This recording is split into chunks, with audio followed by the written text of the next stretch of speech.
पण पोलीस डिपार्टमेंटचा मला हे कळत नाहीये की त्यांनी 9 तारखेला ही घटना घडल्याच्या नंतर त्याचा राग मनात धरून जी 6 तारखेची घटना घडली, 9 तारखेला यांना जामीन झाली. सरपंच त्यावेळेस लातूरला गेलेले होते. लातूरून आल्याच्या नंतर केजच्या धारूर चौकापासून त्यांच्यावर पाळत ठेवली गेली आणि त्यांच्या मागं पुढं गाड्या ठेवून त्यांना अडवून संतोषला गाडीतून बाहेर काढून मारीत बाहेर काढलं. असं साधं नाही काढलं.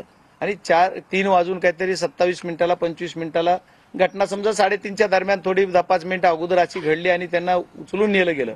टोल नाक्यावरून पूर्व दिशेला आणल्याच्या नंतर परत टाकळी पाट्यावरून नेलं गेलं असं म्हणलं जातंय पोलीसकडनं. नेलं कुठे याची खरी माहिती आणखी काही प्रेस घेऊन पोलिसने दिली असं मला वाटत नाहीये. म्हणजे माझ्या माहिती किंवा प्रेसला दिले त्यांनी डिटेल वृत्तांत दिला नाही. तो त्यांचा तपासाचा भागही असू शकतो, त्याच्यामुळे ते देत नसतील. मला त्याच्यात नाही जायचं. पण मला ज्या दिवशी 4:30 वाजता माझा पीए इथून फोन करत होता की अशी घटना घडली, असं सरपंचांना किडनॅप केलंय. माझा हाऊस चालू असल्यामुळे मला थोडं कॉन्टॅक्ट होत नव्हता. हाऊसमध्ये असल्यानंतर रेज येत मी ज्यावेळेस बाहेर येईल जसा मेसेज मला मिळाला तसा मी प्रयत्न करत होतो. तेव्हापासून एसपीशी कॉन्टॅक्ट केला, सर्वांशी कॉन्टॅक्ट केल्यानंतर हा कॉन्टॅक्ट झाला नाही असं त्यांची पण ती ठीक आहे. मग त्याच्यानंतर मला ज्यावेळेस 6:30ला माझ्या पीएनी सांगितलं की ही किडनॅपिंग नाही तर मर्डर झाला, मला डायरेक्ट घाम आला की अशी घटना घडू शकते माझ्या होम पिचला. माझ्या संतोष देशमुख हा माझ्या होम पिच मध्ये गाव आहे. म्हणजे मी ज्या जिल्हा परिषद गटामधून जिल्हा परिषद सदस्य झालो त्या गटामध्ये ते गाव आहे, मस्साजोग गाव. या मस्साजोग गावचे ते सरपंच, मी ज्यावेळेस जिल्हा परिषद सदस्य झालो त्यावेळेसही त्यांच्या पत्नी सरपंच होत्या.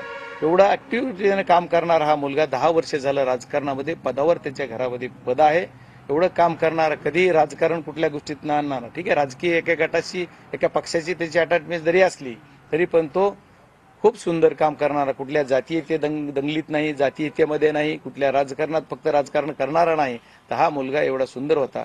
पण या मुलाला पळवून नेलं गेलं, किडनॅपिंग केलं गेलं आणि किडनॅपिंग करून घेऊन त्याला टॉर्चर करू मारलं. मी पहिल्या शब्दापासून म्हणतोय मी टॉर्चर करून मारलंय. ह्याच्यावर कुणी गांभीर्याने घ्यायला पाहिजे की त्याला ठीक आहे कुठे गेले कोणतरी म्हणतं कुठं कुणाला हत्या केली, कुणाला गोळ्या घातल्या, ठीक आहे दॅट्स ऑल बी करेक्ट. काय जे असेल तो मुद्दा वेगळा असेल त्यांच्या पद्धतीनं. पण करताना टॉर्चर करू मारलंय. तू असा करशील का, तुझं करशील का. म्हणजे त्याच्या जी पीएम रिपोर्ट आला, पीएम रिपोर्टमध्ये 56 जे वन आहेत त्या 56 वनावर एकावर एक किती झाले असतील.